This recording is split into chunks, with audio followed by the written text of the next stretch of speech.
Kita bicara tren. Survei itu yang salah satu yang dihitung adalah trennya. Ya. Naik, tetap, turun. Tren Anies ini turun. Kalau yang konsisten di sini kan sebenarnya Anies. Konsisten di urutan survei ketiga, terus nggak naik-naik gitu loh. Yang memberikan alternatif perubahan adalah Pak Anies. Kita tahu bahwa Pak Ganjar salah satu dari rezim keberlanjutan. Oke, kalau dia turun, bukan salah siapa-siapa. Bukan salah Jokowi, bukan salah Prabowo, bukan salah Ganjar, bukan. Dan itu adalah the real voters. Iya, dia gini loh, gegap gempita itu real kemudian sendiri. diukur. Hasil ukuran gegap gempita Ya itu. nggak apa-apa. Itu adalah survei. sebuah simulasi Hasilnya ilmiah. nomor 3. Survei turun malah salahkan Jokowi. Adian hajar Nasdem dan Demokrat. Loh, kita memuji konsistensinya loh. Konsisten di urutan ketiga itu susah loh. Ayo, Mas Solid. Sebentar. Dia turun karena metode kerja. Dia turun karena pilihan isu. Dia turun karena tidak mampu menjelaskan pada publik. Dia turun karena banyak hal lain. Dan itu adalah the real voters. Iya, dia gini loh, gegap gempita itu real kemudian sendiri. diukur. Hasil ukuran gegap gempita Ya itu. nggak apa-apa. Itu adalah survei. sebuah simulasi Hasilnya ilmiah. nomor 3. Jangan kambing hitamkan orang lain. Oke, pertanyaan saya, kita pakai logika, kita rasional. Kalau dia turun terus sampai angka 13%, terakhir sudah 14% loh. 13%, 9%, 8%, apakah tetap mau dukung? Pak Prabowo Jangan adalah masuk Menhan, situ, kan? saya pikir. Oh, Nanti- jadi mohon maaf Bang, sebentar. Enggak gini, maksud saya tidak mau agresif. Tapi kalau Mbak masuk situ, saya akan bilang juga bahwa Anies itu mantan pecatannya, reshuffle-nya Jokowi. Mantan pecatannya, reshuffle-nya Jokowi. Tapi Makanya setidaknya maksudnya Bang, jangan sampai kita saat bahas- ini, kita sampai bahas saat tren ini partai. survei saja. Oke. Ini loh Mbak, saya tuh nyampaikan data survei. Aha. Ini dijawab sama harapan. Harapan yang berbasis pada keberuntungan. Kalian bantah dengan basic data yang lain. Datanya adalah saat ini tidak semua juga menyukai pemerintahan Presiden Jokowi. Oke. Approval rate Presiden Jokowi juga turun. Ganjar dan Pak Prabowo kepuasan adalah kelanjutan. data kepuasan rakyat pada Jokowi 82%. Masih ada 14% Bang, dan kita masih yakin untuk Bukan melakukan dong. perubahan dan perbaikan. Pemberani demi rakyat.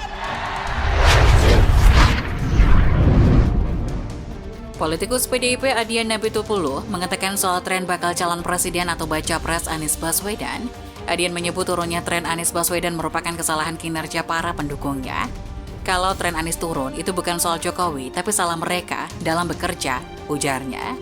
Tak hanya itu, Adian juga menyebut bisa saja nantinya di kontestasi Pilpres 2024 hanya ada 2 capres 2024. Kalau kemudian nanti kemungkinan ada 2 calon, kemudian ada yang marah-marah, menurut saya itu buruk rupa cermin dibanting. Katanya lagi, dikutip dari tayangan YouTube Kompas TV dalam acara 2 Arah, Adian juga bertanya apabila tren Anies terus menurun, apakah gelombang dukungan itu akan terus ada? Kalau tren Anies terus turun, jauh selisihnya antara dengan 2 lainnya, Prabowo dan Ganjar. Kalau tipis nggak apa-apa. Nah kalau jauh, pertanyaannya apakah akan ada yang mendukung orang yang pasti akan langsung kalah di putaran pertama? Katanya. Kita bicara tren. Survei itu yang salah satu yang dihitung adalah trennya. Ya. Naik, tetap, turun. Tren Anies ini turun. Kalau yang konsisten di sini kan sebenarnya Anies. Konsisten di urutan survei ketiga, terus nggak naik-naik gitu loh. Yang memberikan alternatif perubahan adalah Pak Anies. Kita tahu bahwa Pak Ganjar salah satu dari rezim keberlanjutan. Oke, kalau dia turun, bukan salah siapa-siapa. Bukan salah Jokowi, bukan salah Prabowo, bukan salah Ganjar, bukan.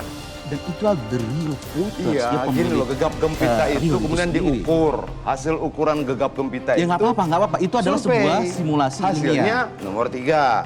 Itu data kepuasan tertinggi yang pernah diraih oleh Presiden sejak kita mengenal pemilihan langsung.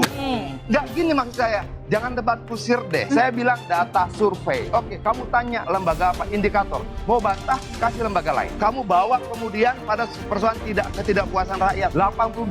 Lalu kamu bilang masih ada sekian belas persen. Nggak begitu cara kita ngomong. 82% itu adalah tingkat kepuasan tertinggi Presiden sejak kita mengenal pemilihan langsung. Tapi politik itu bukan hanya berdasarkan data Bang, tapi semangat yang kita akan bawa ke depan. Enggak. Gitu. Semangat isu kerja itu tertuang dan termanifestasi dalam elektabilitas. Oke. Jadi jangan kita debat kusir, kita punya semangat, iya. Kalian punya semangat, betul. Kalian punya materi kampanye, betul. Oke, gimana Bang Jafar? Jawablah dengan data lagi. Ini kita mau bahas tentang capres-capresnya atau tentang kepuasan terhadap Jokowi. Nah, Kalau oke. capres-capresnya gini, saya mau nanggapin. Kamu, dia yang bawa. Bukan, mempertanyakan Depan pilihan kita. orang. Oke. Itu sama dengan mamanya, Depan kenapa kamu milih Jokowi, bukan Prabowo? Kau Bukan. intelektual, bantah data saya dengan datamu. Kalau saya Oke. bilang Oktober 2022, Fakta, bukan data. 28,9, Fakta. kemarin tinggal 18,9. Gini, saya sampaikan fakta, Turun, Bung. bantah bahwa itu salah. Saya gitu loh. saya tidak bicara data, fakta. Bantah bahwa itu salah. Gini, faktanya sampai hari ini, Bung, Bung mempertanyakan. dengan- Adian ini mempertanyakan. dengan kemesraan Nasdem sama internal Demokrat sama gimana? PKS nggak goyah nih? Nggak goyah, kok mau pertanyakan kita? Tepuk Kita tangan tanya balik. dulu. PDIP nggak Oke. goyah nih sama Ganjar, nggak melompat tinggi gitu. Kan sama aja mempertanyakan pilihan gitu. Lo enggak dong, saya mengatakan itu dengan data. Lah, iya. Ada enggak datamu keluar? Gini, Ada enggak datamu keluar? Gini, saya nyampaikan Ada fakta. enggak datamu keluar? Saya Ada nyampaikan enggak? menyampaikan Ada kok. ini. Oke, baik. Tidak ada yang goyah. Oke. Fakta. Nggak bisa dong. Artinya apa? Ini kan Bang Adian ingin mengatakan ada data survei. Kok rasa-rasanya perubahan ini akan nyungsep, akan tenggelam? Ya karena calonnya turun dengan sendirinya Ya. dan tidak perlu menyalahkan orang lain. Oke. Partai Nasdem memberikan tanggapan usai PDIP mengatakan tren Anies Baswedan dalam pusaran bakal calon presiden 2024 turun. Jakfar Siddiq selaku wakil sekjen Partai Nasdem mengatakan, partainya enggan menduga-duga suatu hasil survei politik, lantaran menurutnya, kapan saja tren baca pres dapat berubah. Andai kata suara atau tren Anies 13% doang, bagaimana? Tanya Adian Apitupulu kepada Jakfar Siddiq, dikutip dari acara Dua Arah yang ditayangkan di YouTube Kompas TV. Andai kata kalau dia turun bukan salah siapa-siapa, bukan salah Jokowi, bukan salah Prabowo, bukan salah Ganjar, bukan, tambahnya. Menurut Adian, mungkin saja tren penurunan Anies lantaran metode kerja, pilihan isu hingga tidak mampu menjelaskan kepada publik, dan faktor lainnya. Pertanyaan saya, kita pakai logika, kita rasional. Kalau dia turun terus sampai ke angka 13%, terakhir sudah 14%, apakah tetap mendukung? Kalau mau ya terserah, nggak apa-apa buat saya, tanya Adian.